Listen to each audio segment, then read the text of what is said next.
how many of you were at, the thing we had a year ago tomorrow? It was like March of the Blizzard. Sweet, sweet. Good to see so many of you returning. So, on February 2nd last year, students in Nova Scotia took to the streets en masse through a blizzard. We demanded, and we still demand, that the Nova Scotia government reverse its decision to prioritize budget cutting over students, and that the government invest in the province's future, in the jobs and the citizenship of Nova Scotia. In short, students participated in the historic moment with the simple call. Government, live up to your promises, reduce student fees, drop debt.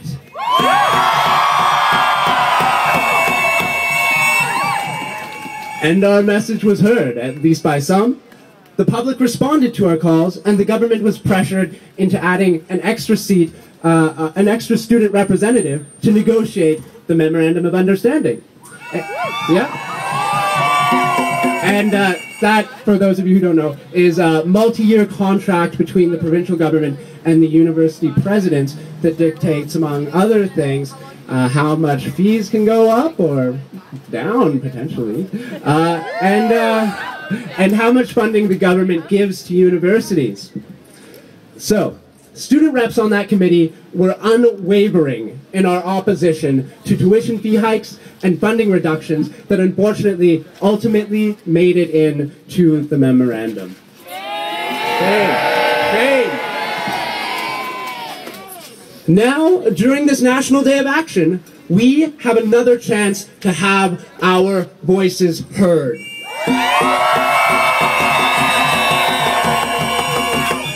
This time, our stage is Canada, and we're taking it over.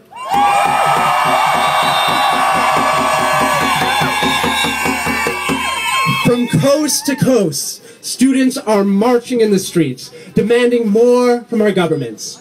In Newfoundland and Labrador, where our fees are less than half of ours, the students are holding a joint press conference with their provincial government, because it's doing really great right now, and demanding that the Canadian government step up to the plate on this.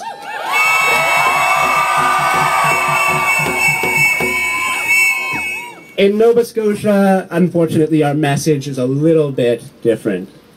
We're witnessing some of the deepest cuts to post-secondary education that this province has seen in some time. We're also witnessing what effects increasing tuition fees have on the province. High school students leaving to study in Newfoundland, of course, mortgage-sized student debts, and overwhelming student poverty. And none of that even includes the many who are never afforded the chance to attend university in our province. The staggering cost of tuition fees prohibits many from marginalized backgrounds from ever stepping in the door at our schools. That is the cycle of poverty at work.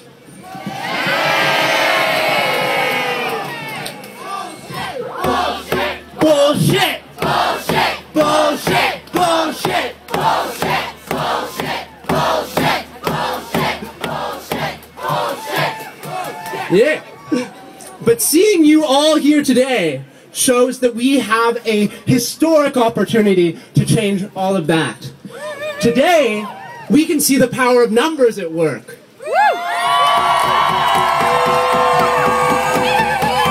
Yeah. And we've seen numbers and strength in numbers work before. Just remember that in the last year, since students last met here in Victoria Park, we've seen governments fall across the world because of overwhelming pressure from social movements.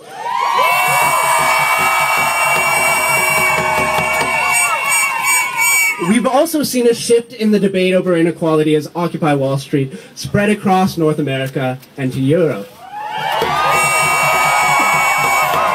2011 was the year of the protester, after all.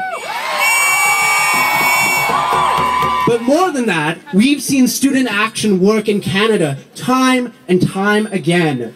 The last time students marched across the country in 2007, for instance, the Canadian government established its first federal needs-based grants program. And that is the same government we have in place today. Then in 2008, the Nova Scotia government, the former government, restored a long-gone needs-based grants program on top of the tuition-free fee freeze that was there at the time. Believe me when I tell you that we are being heard today, and not just by the general public, but by the powers that be.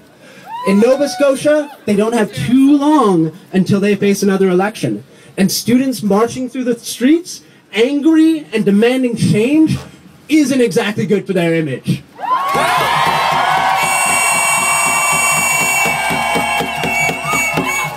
Now, there are many, many people here today, and we will all be marching for different reasons. But all of that can be expressed in a vision for post-secondary education. We know that our Nova Scotia, the one that we want to see, is one that has pride in its university system. It's one that recognizes the economic importance of an adequately funded system, but also the inherent good in educating people. It's one that acknowledges the immense importance of university faculty, staff, and students in enriching our cities, our towns, our communities across the province. Our Nova Scotia is one that fosters creativity in the arts through studio-based, hands-on education because of the beautiful culture that results.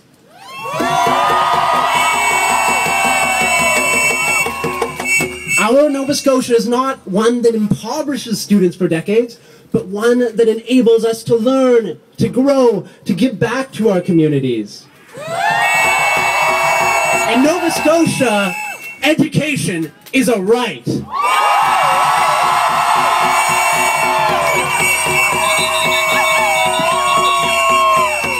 And that's why we're here today. And that's why we won't stop marching and chanting and embarrassing our government until we see our